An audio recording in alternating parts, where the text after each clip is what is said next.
পবিত্র শবে মেরাজের মহিমান্বিত রজনীতে প্রিয় নবী হযরত মুহাম্মদ সাল্লাল্লাহু আলাইহি ওয়াসাল্লাম ঊর্ধ্বাকাশে আরোহণ করে মহান আল্লাহ তাআলার সাক্ষাৎ লাভ করেন। এই অলৌকিক সফরের মাধ্যমে ইসলামে দৈনিক ৫ ওয়াক্ত নামাজ ফরজ করা হয়। আধ্যাত্মিক ও ইবাদতের মহিমায় ভাস্বর এই রাত মুসলিম উম্মাহর জন্য অত্যন্ত তাৎপর্যপূর্ণ। পবিত্র শবে মেরাজের ইতিহাস প্রতিটি মুসলিমের জীবনে এক অন্যরকম জায়গা করে রেখেছে। প্রতিটি মুসলিম প্রতিদিন ৫ ওয়াক্ত নামাজ পড়ে, আর এই নামাজের সূত্রপাত ২৬ রজবের সেই মহান রাত থেকে শুরু হয়েছিল। তবে কি হয়েছিল সেই মহান রাতে?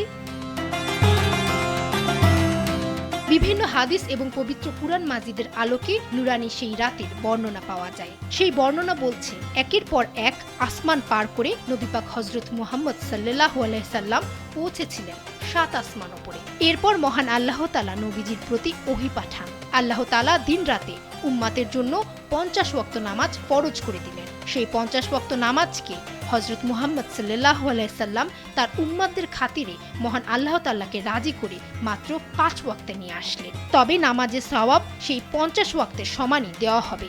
এভাবেই বান্দা ৫ ওয়াক্ত নামাজ পড়ে ৫০ ওয়াক্ত নামাজের সওয়াব পাবে। রজব মাস থেকে মূলত রমজান মাসের প্রস্তুতি শুরু হয়। আল্লাহর সন্তুষ্টি অর্জনের, মহান আল্লাহ তাআলার সন্তুষ্টি অর্জনের উদ্দেশ্যে এই রাত বিভিন্ন ইবাদত বন্দেগীর মাধ্যমে কাটানো উত্তম। যেমন পবিত্র কোরআন তিলাওয়াত, জিকির ও দোয়া দরুদ পাঠ, আত্মসমালোচনা ও তওবা ইস্তেগফার করা। রাসূল সাল্লাল্লাহু আলাইহি ওয়াসাল্লাম ইরশাদ করেছেন, এ রাতে নফল ইবাদত করবে এবং দিনে রোজা পালন করবে। হযরত আলী রাদিয়াল্লাহু তাআলা আনহু থেকে বর্ণিত, নবী করিম সাল্লাল্লাহু আলাইহি সাল্লাম বলেছেন, এই রাত এলে তোমরা রাতটি ইবাদত বন্দিকিতে কাটাও এবং দিনে রোজা রাখো। কেননা সূর্যাস্তের পর আল্লাহ তাআলা দুনিয়ার আসমানে অবতরণ করে ঘোষণা করেন, কোনো ক্ষমা প্রার্থী আছে কি?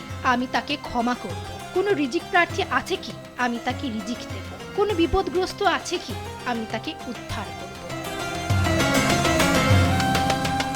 ডেস্ক রিপোর্ট, সময়।